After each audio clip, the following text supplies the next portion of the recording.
జిల్లాలో తుది దశ పంచాయతీ ఎన్నికల పోలింగ్ కొనసాగుతోంది. పలు జిల్లాల్లో ఉత్సాహంగా ఓటర్లు తమ ఓటు హక్కును వినియోగించుకుంటున్నారు. చలితీవ్రతో తొలి గంటలో ఓ మోస్తరు ఓటింగ్ నమోదైంది. ప్రస్తుతం పెద్ద సంఖ్యలో ఓటర్లు పోలింగ్ కేంద్రాల ముందు బారులు తీరారు. మూడో విడతలో భాగంగా ఇవాళ 3752 సర్పంచ్ స్థానాలు, 28410 వార్డు స్థానాలకు పోలింగ్ జరుగుతోంది. మధ్యాహ్నం 1 గంట వరకు పోలింగ్ కొనసాగనుంది. మధ్యాహ్నం 2 గంటలకు ఓట్ల లెక్కింపు ప్రారంభమవుతుంది.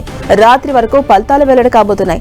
ఆ తర్వాత వార్డు సభ్యులతో సమావేశాలు నిర్వహించి ఉప సర్పంచ్ ఎన్నికలు నిర్వహిస్తారు. ఇక మొత్తం 182 మండలాల్లోని 3752 పంచాయతీల్లో ఎన్నికలు జరుగుతున్నాయి.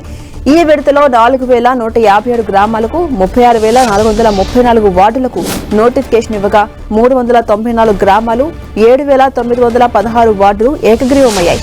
3752 గ్రామ పంచాయతీల్లో 12640 మంది సర్పంచ్ అభ్యర్థులు, 28406 వార్డులకు 75283 మంది అభ్యర్థులు పోటీ పడుతున్నారు. 11 గ్రామాలకు 112 వార్డులకు వివిధ కారణాల వల్ల ఎన్నికలు నిర్వహించట్లేదు.